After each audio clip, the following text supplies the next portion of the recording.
नाशिक जिल्ह्यामध्ये गेल्या 2 दिवसांपासून मुसळधार पाऊस होत आहे। त्यामध्ये शेती पिकांचं अतोनात नुकसान झालेलं आहे आणि जर बघितलं तर राज्यातील सर्व मंत्रीसुद्धा आता हे बांधावर फिरत आहेत। त्याचबरोबर आता पक्षाचे कार्यकर्तेसुद्धा फिरत आहेत। आपल्यासोबत शिवसेना चे सचिव आणि उत्तर महाराष्ट्राचे संपर्क प्रमुख भाऊसाहेब चौधरी आहेत। मला हे सांगा की तुम्ही बांधावर थेट फिरला आहेत, शेतकऱ्यांची काय परिस्थिती आहे, किती नुकसान झाले, काय सांगाल?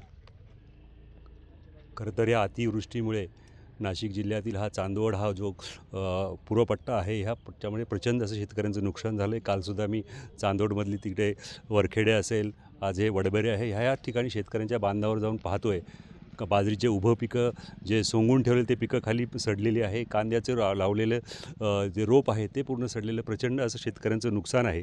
हे सर्व नुकसान काल ज्या ठिकाणी नुकसान झाली होती त्या ठिकाणी पाहणी केली, आज त्या ठिकाणी अधिकारी पोहोचलेले आहेत। ज्या ज्या ठिकाणी आम्ही जातो त्या ठिकाणी अधिकारीसुद्धा पोहोचत आहे, पंचनामे वगैरे सगळे करतो आहे आणि शेतकऱ्याला जास्तीत जास्त या परिस्थितीतून बाहेर काढण्यासाठी आम्ही प्रयत्न करतो आहे। ताई, तुम्ही या ठिकाणी आलात, अगोदर चांदवडच्या देवीचं दर्शन घेतलेलं आहे। त्या ठिकाणी देवीला काय साकडं घातलं आणि आज शेतकऱ्यांच्या शेतावर आलेला आहेत, काय परिस्थिती आहे? खरं तर आज जी परिस्थिती बघतोय आम्ही, जेव्हा बांधावर जाऊन बघितलेलं आहे, आज आमचे काशीनाथ बाबा आहेत, यांचं सगळं उभं पीक म्हणजे अगदी कांदा असेल, त्यांचं बाजरी असेल, सगळं पीक 7 एकर पीक जवळजवळ त्यांचं, आणि काही पिकं तर जी झाली होती, तयार झाली होती, ती कापून ठेवलेली पिकंसुद्धा संपूर्ण कुजलेली आहेत।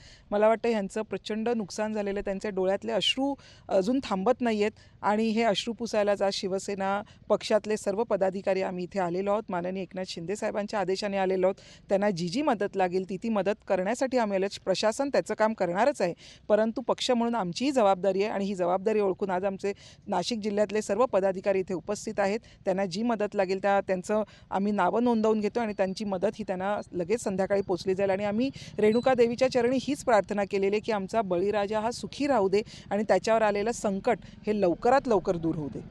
एकंदरीत तुम्ही तिथं मुंबईला जाऊन मुख्यमंत्री, उपमुख्यमंत्री एकनाथ शिंदे हे आपले पक्षाचे प्रमुख आहेत, तर त्यांना तुम्ही इथली काय परिस्थिती सांगणार? नक्कीच आम्ही त्यांना ही संपूर्ण परिस्थिती कथन करूच, त्यांना ही दाखवू। आणि शिंदेसाहेब हे गोरगरिबांचे नेते आहेत। शिंदेसाहेबांना माहिती आहे की कार्यकर्ता ते स्वतः शेतकरी पुत्र आहेत, त्याच्यामुळे शेतकऱ्यांचं दुःख हे त्यांना माहिती आहे आणि हे दुःख दूर करण्यासाठी पक्ष म्हणून आणि उपमुख्यमंत्री म्हणून नक्कीच ते प्रयत्न करतील, याची आम्हाला खात्री आहे।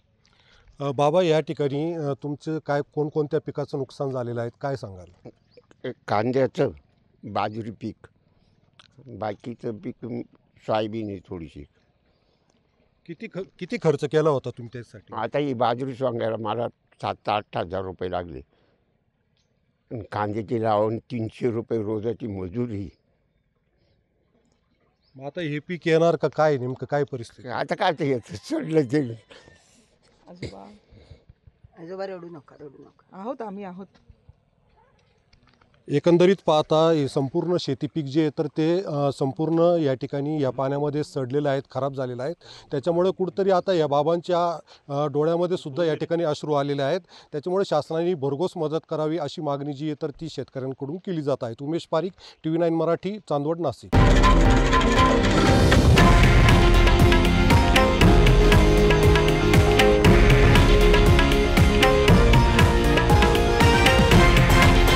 हे आहे देशातील नंबर 1 न्यूज नेटवर्क आणि आपण पाहत आहात TV9 मराठी, एकमेव।